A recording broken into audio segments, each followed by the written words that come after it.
Là, je fais une vidéo pour ceux qui ne veulent pas ou qui n'ont pas le temps d'aller en club, qui bossent, ils n'ont pas trop de temps d'aller en club, donc une vidéo pour eux. Ou elle, hein, ou ce soit les filles ou le garçon. Donc souvent, qu'est-ce qu'on voit? On voit des gens qui ont une garde. Et nous, qu'est-ce qu'on fait? Donc le mec, il a la garde. Et qu'est-ce qu'on fait? Malgré la garde, on va chercher à taper au visage. Donc c'est un travail de réflexion. Hein. Comme vous savez, ça cogite souvent dans la tête. Donc moi, je vous conseille c'est quelque chose que je fais depuis un moment, mais c'est la première fois que j'en parle, de frapper dans la garde. Ça veut dire, il faut frapper dans la garde de votre adversaire. La garde, c'est fait pour le protéger. Effectivement.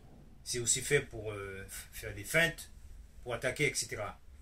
Mais vous, regardez comment. Alors pour ceux qui ne sont pas initiés, bien sûr, ce ne sera pas évident. S'il a les mains fermées, des poings durs, vous pouvez rester pas trop loin si vous avez l'habitude, à proximité. Vous pouvez essayer une esquive. S'il a les mains ouvertes, un peu comme ça, méfiez-vous. Méfiez-vous plus de quelqu'un qui a les mains ici, pas fermées, que quelqu'un qui a les poings serrés. Je vous ai dit, les poings serrés, c'est un peu comme si vous aviez ça. Ok? Bon, c'est une image. S'il a les mains ici, et les doigts fermés ici, et il est comme ça, pareil, méfiez-vous. Ne vous approchez pas trop. Tout ça pour dire que quand vous avez les mains ouvertes, serrées, demi-serrées, on va dire, à peine serrées, vous êtes plus rapide sur la frappe. Vous voyez là, donc j'ai un makiwara. Là, ma main, elle est ouverte. Mon poing, il n'est pas fermé. Et vous voyez, je ne vais même pas frapper ici. C'est trop facile, je vais frapper ici. Donc là où c'est plus dur. Et vous voyez, au dernier moment, hein, je ferme mon poing. Donc, voyez-vous, c'est au dernier moment. Donc celui qui a les mains serrées, bon, à la limite, si vous êtes un peu vigilant, vous pouvez gérer. Le mec, vous voyez, il a les mains ouvertes, qui essaie de vous cerner, prenez plus de distance. Alors, pourquoi frapper dans la garde? Parce que si vous-même vous frappez ici, vous allez voir que ça fait très mal. N'essayez pas d'aller toucher à la tête. Vous bougez, frappez-le dans les bras. Vous êtes ici, il a ses bras ici, travaillez avec votre ventre. Quand vous boxez, au sac, laissez tourner votre pied avant, avec la hanche. Mais cherchez. S'il a les bras ici, vous allez essayer de frapper avec les os sur les bras à l'extérieur. Ok? Donc en laissant tourner mon pied, je vais frapper à l'extérieur. Vous voyez bien que mon pied, je vais laisser l'emmener ici. Mais là, mon pied, vous voyez, c'est mon pied qui va avec mon épaule. Là, je vais ici, je bouge ici, et là, je passe. Vous voyez? Donc là, c'est l'os qui va aller dans le bras. Vous allez essayer, en travaillant sur le sac, de frapper 2 fois à l'extérieur. Bien passer derrière. Le pied ici, il va suivre. Une fois que vous avez fait, laissez le pied glisser. Donc, vous serez bien à l'extérieur ici. Et là, vous frappez 2 fois à l'extérieur du bras. Vous avez choisi de frapper dans la garde ici. Admettons, il est plus grand que vous. Vous frappez ici. Donc, vous bougez. Toujours pareil, vos mains ne sont pas serrées. Et là, vous entrez. Vous rentrez dans la garde. Comme si vous... Bon, s'il a le ventre, vous frappez dans le ventre, bien sûr. Mais s'il a une garde fermée, rentrez dans la garde. Frappez avec l'os. Avec l'os. Au moment où vous allez frapper, vous allez monter légèrement votre main. Ici. Pour qu'il prenne l'os. Ici. Donc, voilà. Vous voyez la différence. Là, pareil. C'est de frapper 2 fois. Une fois que vous avez frappé, vous ne sortez pas. Vous frappez. Vous laissez la main. Vous frappez ici. Et là, vous entrez derrière. Enfin, vous cherchez le trou. Le but, c'est de dire, n'ayez pas peur de la garde. Celui qui fait du makiwara, ou celui qui frappe sur les arbres, c'est une discipline, hein, sera plus à même de comprendre ça. S'il n'a pas peur de frapper sur un makiwara, s'il n'a pas peur de cogner sur un arbre de façon intelligente, je veux dire, il n'aura pas peur de frapper dans une garde. Le tout, c'est de savoir où frapper. Surtout, ce qui est important, c'est de travailler vos trajectoires. Il faut absolument que ça soit l'os de l'index et du majeur qui le touche. Les kento qui touchent. Alors, travaillez les trajectoires. Si je suis ici, je sors. Vous voyez bien, là, j'ai de bonnes chances de prendre en face.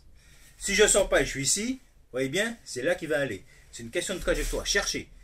Cherchez. C'est un travail que vous devez faire sur vous-même pour que le coude ne décolle pas. Alors, c'est ça que je voulais dire. Alors, on voit souvent les boxeurs. Il dit, mais lui, il dit ça, mais les boxeurs, ils ne tapent pas dans les bras. Non, mais c'est de la logique, c'est normal, ils ne tapent pas dans les bras. Parce qu'imaginez un boxeur avec les gants, il a tapé sur le bras de son adversaire. Il va se faire pécho. Hein. L'autre, il a des gants, il me tape là. Hein. Non, donc il faut bien faire travailler la logique. De dire, tiens, les boxeurs ne le font pas, c'est normal, parce qu'ils ont des gants. Ils ne vont pas taper dans les bras, ils ne vont rien sentir. Mais vous, en tant que sans gants, vous tapez dans les bras, vous tapez dans les os, vous tapez dans le poignet, puisque le but, c'est de baisser la garde. Alors, qu'est-ce qu'on fait? Nous, le mec, il a une garde, qu'est-ce qu'on fait? On veut à tous les coups aller chercher à la tête, mettre KO.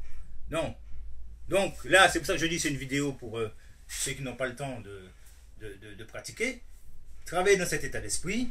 Vous avez des coups sympas sur la garde. Vous pouvez très bien sortir, la main, elle est ici, et vous tapez avec la main ici, vous voyez, donc travaillez le ventre. Hein. Essayez que chaque fois que vous tapez, que votre ventre soit en face de votre adversaire, et poussez. Donc au karaté, nous avons Orihashi. Hein. Mais en combat, ça ne se fait pas comme ça. Hein. Donc ici, hein, vous laissez, vous voyez, vous laissez. Orihashi, mais plus dedans, voyez-vous. Hein. Plus dedans, vous laissez le pied arrière suivre. Hein. Le pied arrière, il suit. Il rentre. Il faut vraiment qu'il entre. Et là, vous poussez le ventre. Vous poussez le ventre, ici, là, et là, votre main ici, il ne faut pas dire que c'est un appel. C'est lui qui va gêner. Si vous avez fait ça ici, et là il faut un deuxième, vous voyez. Il faut toujours cette main qui est là pour... Voilà. Donc vous restez bien ferme ici, vous tapez, vous voyez. Mon ventre, je pousse le ventre, comme si je voulais le décoller. Toujours penser quand il s'agit d'un yaku, un karaté, on va dire, point arrière. Quand il s'agit d'une frappe point arrière, pensez à décoller le mec. Ok. Que ce soit un uppercut, mais vraiment au plexus pour le décoller. Hein? Donc descendez bien ici et insistez, poussez bien le ventre ici, vous rentrez ici et rentrez. Vous rentrez bien dans le... que l'os rentre à l'intérieur. Ok? Là, je vous disais, frappe, on monte légèrement la main pour frapper l'os. Ici, tapez sur son poing. Ce sera toujours une question de trajectoire. C'est comme si c'est un bâton qui est ici et vous tapez dans le bâton. Hein? Maintenant, vous voyez le mec qui bouge. Regardez comment il bouge. Vous êtes ici, vous testez, vous voyez comment il réagit. Vous voyez, vous essayez de voir comment il réagit. Si vous voyez qu'il ne bouge pas, méfiez-vous. Si vous voyez qu'il bouge, bon, de toute façon, il faut essayer d'éviter de se battre. Hein. Mais s'il ne bouge pas, essayez d'aller, dites-lui, bon, on va boire un coup. Hein, parce que là, le mec, vous avez tenté, le mec il ne bouge pas, il vous attend, méfiez-vous. Ok? Donc voilà, c'était des petites choses qui sont sympas à travailler. Sinon, on avait vu la dernière fois sur les coups de pied karaté où on tourne le pied pour les mawashi. Donc moi, je vous conseille de travailler les frappes genre Kokushintai, je crois. C'est très intéressant, ça ouvre sur d'autres perspectives. C'est des frappes qui sont très près. Hein, donc c'est toujours le ventre. Hein, c'est des frappes avec histoire de déséquilibrer.